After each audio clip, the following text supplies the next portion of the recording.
Hello guys, this is Vysh. So today May 28th, a very important day, and also we are completing our 175 episodes. We started this on December 5, the Plums series, and it's going on since like 5-6 months now, and it will hopefully continue with your support. And all our teachers are doing a lot of effort, so please watch everything, and right from the starting, please watch it. Okay, it's everything in a single playlist. So episode 1 to 175, sit and watch in 10-15 days it will get complete, and then be a regular viewer if you are new to preparation. Okay, so if you are not knowing our contact, just WhatsApp here. I will tell you how to start the preparation from scratch. Watch the foundation videos, after which you can watch the lectures as well. Okay, next year May 26th you will be giving the prelims if you are 2024 aspirant. So based on that, we will be giving you all the needed things. Okay, so question number 1, this is based on May current affair. World Bank Group has recently launched a new project called Business Ready. Which of the following are true? The initiative replaces the Doing Business project of the World Bank. The objective of the Business Ready project is to make each country's economic environment ready for a dynamic private sector. Options are 1 only, 2 only, both 1 and 2, neither 1 nor 2. Okay, so Doing Business report, you would have seen India's rank was improving year on year, and now are they replacing it? And what is the aim of this new Business Ready project? That is the question. So preparing for 2024, please read the Hindu newspaper. There is in the 6th or 7th page there will be editorial, and if you don't know how to read all this, you can WhatsApp me and get the foundation video where I tell you how to read the newspaper, how to subscribe to a newspaper and read it online. Every page which is important, every page which you can skip, everything about newspaper reading I've already taught you.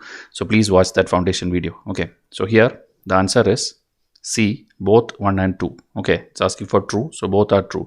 It is actually replacing the Doing Business project. Okay, this is a new project and it is replacing the Doing Business project, and the objective is to make each country's economic environment ready for dynamic private sector. Okay, so they have a team of professionals from inside and outside of the World Bank Group, who will be from members from different governments, private organizations, civil society organizations, everything. So they will work on all these business related aspects, and then will assess not one country, 180 economies annually in its final year, with the first annual report set to be published in the spring of 2024. So like this, a new development is happening, and so you are supposed to know it's a World Bank project. Question number 2, which of the following are true about Legal Entity Identifier LEI system in India? It has been introduced by Securities and Exchange Board of India, that is SEBI. RBI mandates non-individual borrowers having an aggregate exposure of above rupees 25 crore to obtain the LEI code. LEI India Limited is a subsidiary of the Clearing Corporation of India Limited. Options are 1 only, 2, 3 only, 3 only, 1, 2, 3. So this again, if you have enrolled to our test series and read our economics test and all, already this thing, it's not a new thing, but in India it is introduced now. So it is a global thing which is already available. So we have already made MCQ and notes on it and taught you. So if you don't know, please enroll to a very good test series who will teach you all these things. Okay, so here the answer is D, 1, 2, 3, all are true. Okay, SEBI has indeed introduced this LEI system for Indian users. Okay, so whoever is listed or planning to list non-convertible securities, securitized debt instruments, security receipt, so all those people, okay, globally if you see, the system is already there a decade ago, GLEIF, okay, Global LEI Foundation or something, it's already there. So it is a unique global identifier for all the legal entities participating in financial transactions. Okay. So in India, RBI mandates non-individual borrowers having an aggregate exposure of above rupees 25 crore. Such people should mandatorily have a LEI code. It's a 20-character code. I will show you how it looks like.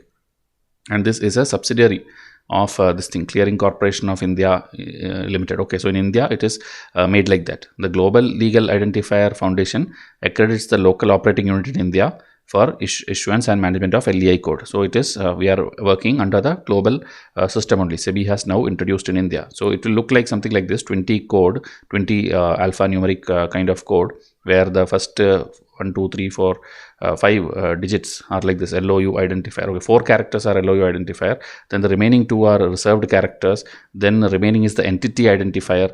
Then there is a verification ID. Okay, like this, there is a split up. So this is just like your Aadhaar card, PAN card and all. There is a meaning to the number which will be given. See, the description is given here. So in June 2016 itself, the definition and standards was there inside this. And now SEBI has told to introduce it. Okay. for certain category of legal entities. So which of the following are false about World Press Freedom Index 2023? It is released by The Economist along with the UNDP. India's rank has improved by 1 position in recent report compared to the last edition. Options are 1 only, 2 only, both 1 and 2, neither 1 or 2. So again, the indexes and reports, every year at least one question will be there. Sometimes instead of instead of reports, they will directly ask about the bodies, about Economist or about UNDP, like that they can ask. So you have to know all these things which comes in news.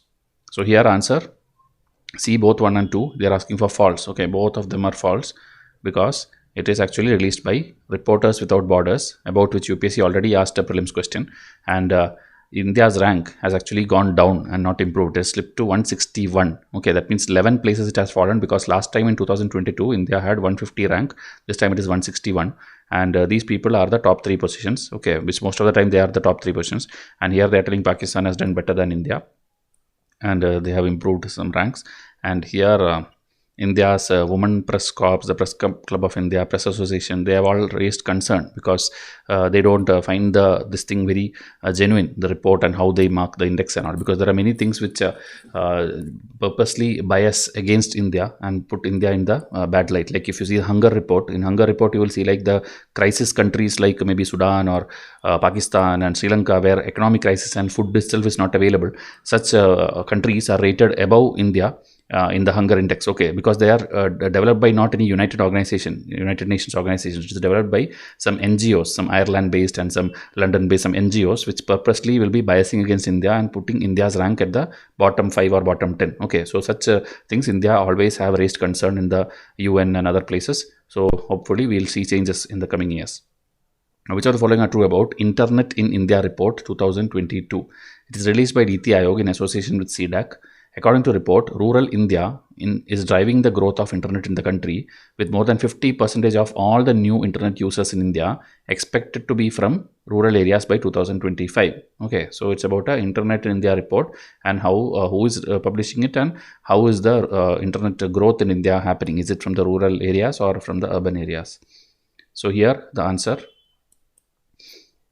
is B, 2 only. Okay, that means the report is published by another body, that is the Internet and Mobile Association of India, and this Kantar, okay, it's another organization, a small body. So they reveal that majority of Indians have become active internet users in 2022, with 52% of the population accessing the internet at least once. Okay, so Digital India and all the optical fiber projects and many things are there, so people are getting access, and now the payment also, everything has become digital. Many people have not even gone to ATM since many months now. Okay, because you don't need cash, everything, even the small grocery shop or small roadside shops and stalls, they're accepting UPI payment. Okay, so that is a good thing, and many other countries are also trying to learn from India. So according to the report, rural India is driving the growth of the internet in the country, with 56% of all new internet users in India expected to be from rural area by 2025. Okay, so urban areas also penetration will be there, but the rate at which the growth is happening, it is more in rural India. Okay, because many projects are happening to digitize the rural areas in India. So more details and stats are given here, state-wise, like Bihar, Goa and all. You can go through that. Question number 5. Pass keys, a new security feature, was recently launched by Facebook, Microsoft, Google, ChatGPT. So these bodies, right, including Amazon, Yahoo, or any of these big MNCs of the world, you have to learn whenever some current affair happens, because already UPSC have asked many products which are made by Facebook, by Google. In the past prelims, UPSC question has actually come. So you have to know about them, and also the new things which they introduce. So here the answer is Google. Google announced a new major security feature which is called passkey. With this new technology, users can log into their Google account without using a password, using their device's biometrics or PIN for authentication. Okay, so a new login kind of feature which is more secure, they are telling, no need of password. So passwordless sign-in experience. Okay, you don't have to remember the password, your forgot password, that things and all will go, because your biometrics and some other PIN kind of thing, okay, face recognition, fingerprint, these kind of things will be used. Same like you, maybe your phone you are opening now, you can open your Gmail also, only you can open it. Okay, so that is a new feature. So 2024-25, whichever aspirant you are, try to WhatsApp us and learn from our teachers. Okay, all are teaching for free and putting a lot of effort. So try to contact us. So tomorrow the next episode of Plums will come. Thank you and have a nice day.